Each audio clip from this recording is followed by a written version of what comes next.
Cooking a full roast dinner on the barbecue is not only possible, it's easy and it tastes delicious. I promise you, once you start cooking joints of meat like this, you will never use your oven to roast them again. In this video, I'm going to show you how to cook a full roast dinner on the barbecue. So, grab your meat and 2 veg and let's do this. A shoulder of pork is the best cut to use for a roast in my opinion, and I found this particular joint in Tesco's on a reduced offer because it was going out of date. I always find the shoulder is just way more tender and juicy and can still give you that amazing crackling. Now this joint is supposed to be dry aged in a salt chamber to allow it to have excellent crackling without doing anything, but I have trust issues, so I'm going to sort this out myself. Now there are a million videos online of how to get the perfect crackling on your pork, and there are some absolutely crazy elaborate methods that will get you fantastic results, but I'm all about doing it the easy way, so my method is salt the hell out of it.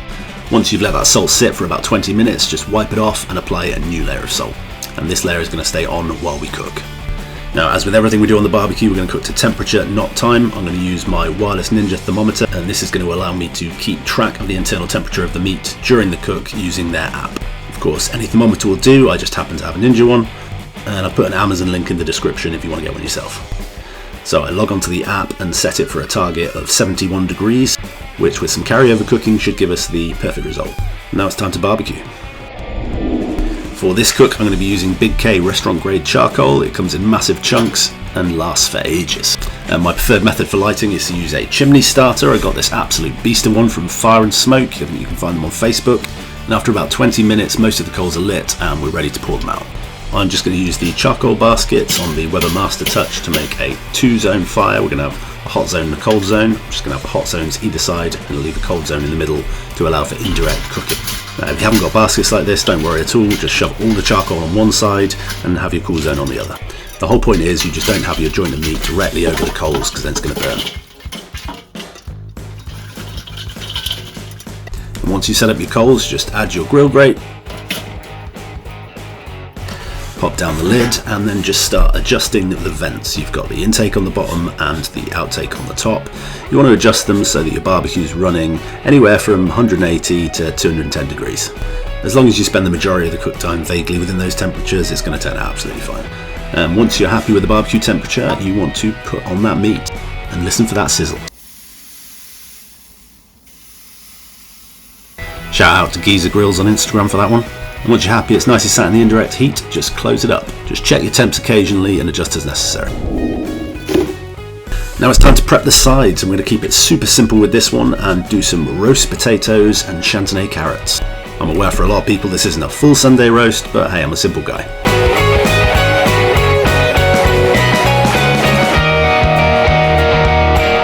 Now my hands are tired after all that peeling, so I'll do the YouTube click. And with those nicely chopped up, it's time to add them to a pan with a bit of water, put in some salt and some distilled white vinegar. Just trust me on that one. And Chantenay carrots. These are a double win because you don't have to peel them and they look fancy. Get both of those on your hob until they're bubbling away. Now for perfect roast potatoes, I like to boil the potatoes until they are nearly falling apart. This does make them slightly harder to work with, but it makes the insides insanely fluffy and gives you a nice crispy skin. Now I'm cooking these in beef fat, but any oil will do. You just want to very gently take the potatoes out and put them in the fat.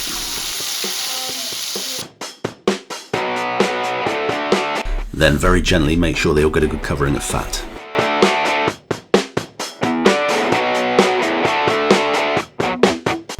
And then these two are ready to go on the barbecue.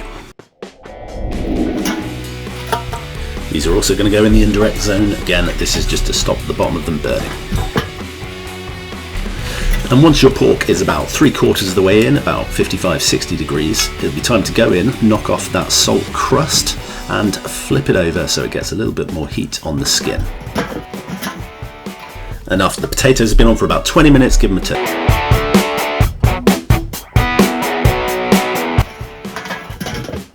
And once your pork is probing at about 71 degrees, it's ready to come off. But if, like me, you like a little bit of char on your crackling, then you can just finish it off over the hot coals.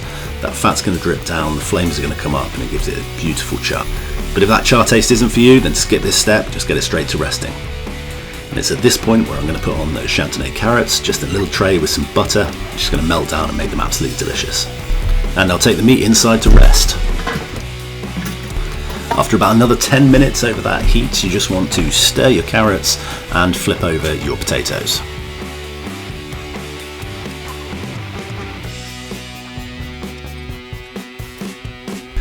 You can see that these potatoes are looking absolutely delicious already. They just need a few more minutes, they're going to be perfect. So about 8 minutes or so later, it's time to pull everything off. Get it all inside because your meat is about ready to carve. Now it's essential I do the classic knife scrape on the crackling. And with that out of the way, it's time to carve. Remember to remove any strings on the joint, you don't want to eat these. You can slice straight through that delicious crackling against the grain in about 1 centimetre slices. As you can see, this pork has turned out so well and it's just full of that amazing barbecue flavour. Pork shoulder joints are so forgiving. Even if you overcook them slightly, it's really not a problem. They're still going to be juicy, tender and delicious.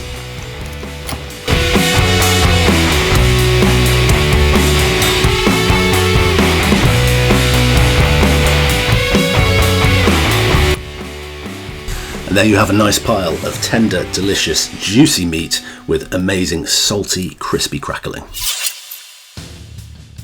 Now obviously this is a roast dinner, you can add absolutely anything to it, completely make it your own, but I would highly recommend you do your pork and you do these potatoes. They're absolutely incredible. And if you've enjoyed this video, be sure to check out some of my other videos for some easy barbecue recipes. And let me know in the comments if you're going to do your next roast dinner on the barbecue. Thanks for watching.